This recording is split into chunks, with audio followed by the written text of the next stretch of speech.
بسم الله الرحمن الرحيم. ويل للمطففين الذين إذا اكتالوا على الناس يستوفون وإذا كالوهم أو وزنوهم يخسرون. ألا يظن أولئك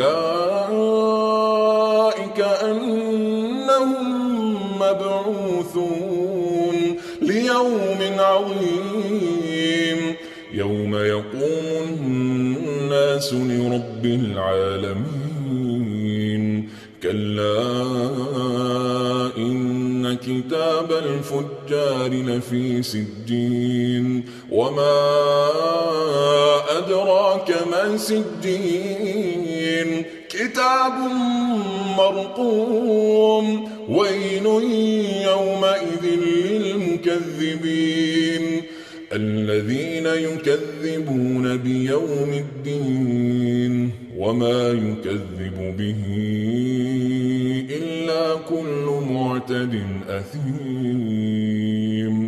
إذا تتلى عليه آياتنا قال أساطير الأولين.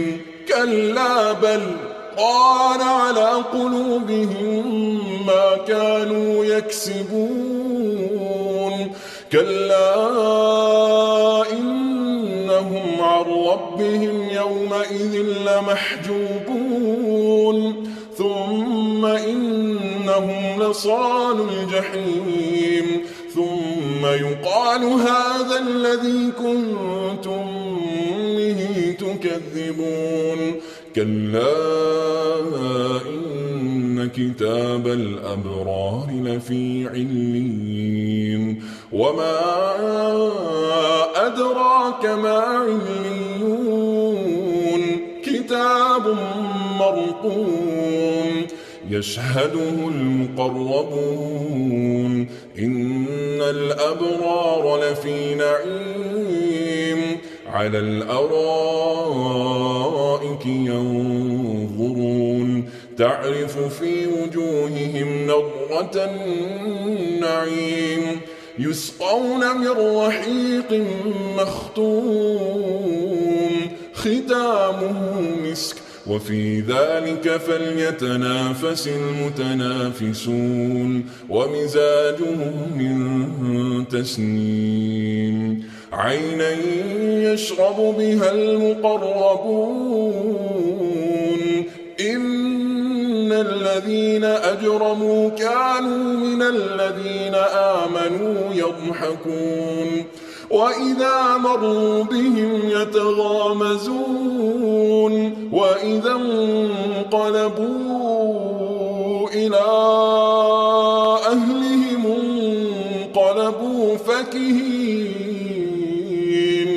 وإذا رأوهم قالوا إن هؤلاء لضالون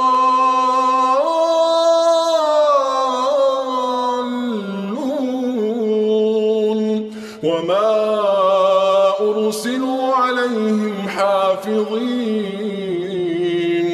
فاليوم الذين آمنوا من الكفار يضحكون على الأرائك